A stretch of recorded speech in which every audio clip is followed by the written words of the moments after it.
What's up, everybody? Mike here, and in this Baldur's Gate 3 build guide video, I'll be talking about showcasing the Berserker Barbarian level 6 mid-game build I have here for you. I'm utilizing Karlach for this, and this is evolution of the level 3 version of this. If you haven't checked out a video, please do. But I'll be going over the level 4, level 5, level 6, as far as what you get at those levels, when it comes to like a feat, pickup, class, abilities, actions, things like that, and then equipment as well. Then here we are at level 4 with the Berserker Barbarian.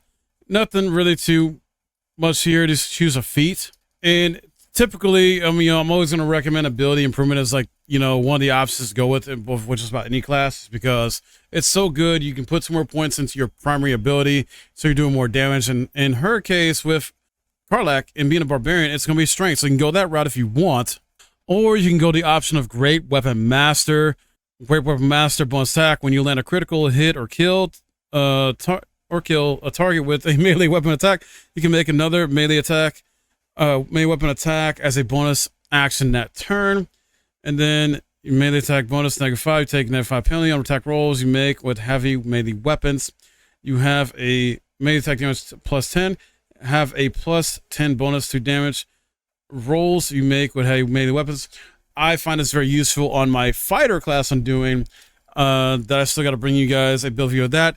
You have this option here if you want to utilize that with the Barbarian as well too, since I'm currently using a two-handed weapon with her, a heavy weapon with her, so you don't have to go that route if you don't want to, but up to you. These are two, this one and a building improvement so far are really good ones to go with. I would argue you can always pick up Lucky as well. You gain 3 luck points, which you can use to gain advantage on attack rolls, ability checks, saving throws, make enemy re-roll their attack. I feel like this would be very good just about on any class, honestly, and it's slept on. So you don't necessarily have to get this now. You can always wait later on if you want to wait till level 8 or level 12 if you stay in a single class with this. But I think it's going to be a very good pickup, especially like, so let's say you decide to go in ability points with, ability improvement, where you essentially pick up ability improvement now at level 8, you do an ability improvement again, where you get your strength to 20, and then you pick up Lucky. And that's just going to help you just crank out that damage even more.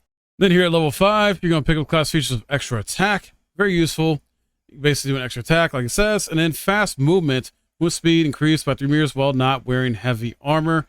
Very good. So she doesn't worry. I don't have really wearing any armor anyway like that. So, and considering she's Barbarian, they get actually benefits from not wearing any armor. They have the unarmored benefit, essentially. So, why even bother? Like unarmored defense, I believe is what it is specifically. Sorry, but yeah, I just don't have her armored. So, but then again, though, if you want to, at least go medium, light, that's a possibility too with Barbarians. But I don't know, don't necessarily recommend it.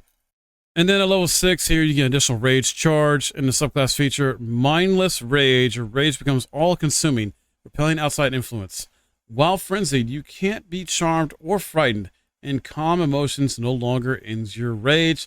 Very good. And as you can probably tell, being a Barbarian is very straightforward, very simple, like similar to like a fighter. Monk, you can argue, is very simple too, but it does take some nuance, to get used to a fighter, monk, sorry, with all the stuff it can do, at least with open hand.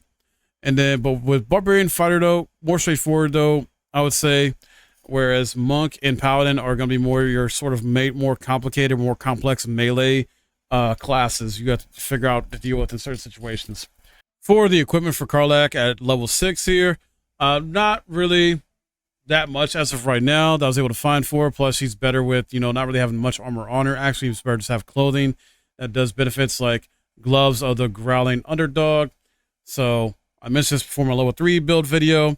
You want to get these ASAP. I would suggest put them on her because of the underdog's bravery ability on the armor. The wearer gains advantage on melee attack rolls while surrounded by 2 or more foes.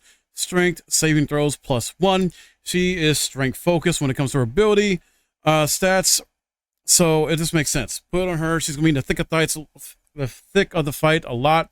She's your frontliner mainly anyway when you are running this type of party setup, or similar party setup. So this makes sense to have her with that, unless you got a different melee class you're using instead of Barbarian, obviously. That is strength focused. And then when it comes to weapon, you're going to get the bloodied great axe to put on her. It's 721 damage. Reason being because this complements her so well with her relentless revenge ability on this, where when the wielder has 50% hit points or less, they deal initial 1 to 4 slashing damage. Weapon enhancement +1. So this is going to help complement her with Howl or Reckless Attack and other abilities she can utilize in combat. Very straightforward too. You know, if she's half health or lower, she's just going to do that extra damage to kill the enemies. I love this. It's so freaking good. Now, if you don't want to go that route, there is another option here. I actually do have one that's a slightly better. You can find in the world, Exterminator's Axe. It is a fire-focused weapon. It is slightly better with being 6 to 22 damage instead of 7 to 21 damage. This has Scourge of Pests, deals an additional 1 to 6 fire damage to plants, insects, or small creatures. It's only to those, so it seems very situational in that regard. So you might want to be mindful on that, and when you utilize it, if you want to swap these out, you know, by all means go for it. I haven't done that yet, but these are both great axes that'll be very good again to utilize at level 6. Where you're at, this just depends on the situation you're in, because obviously with this being a fire focused one over the blood great axe, it feels like it's more situational. And I still have the light crossbow, kept that on her, and pretty much kept her default armor too. But yeah, that's pretty much it. That wraps up my level 6 Berserker Barbarian build here with Karlach I'm using in my solo playthrough. And hopefully it's very helpful to you and you enjoy this. If you did, drop a like, subscribe if you're new, hit that bell for notifications. Let me know your thoughts, guys. I'd love to hear from you. What type of Barbarian builds are you creating? You know, whether it's with Karlach or your custom characters that you're making. I'll be bringing you guys some more of these guides and build videos in the future, so stay tuned for that. Give me time, because I got the level 9 version, level 12 version to showcase, and this is just one that's hype. There's still a lot of variations I want to do with all the subclasses, all the classes. You know, this is going to be a taking time. It's going to be a lot of fun to do, though. So, as always, thank you for watching. I'll see you next time.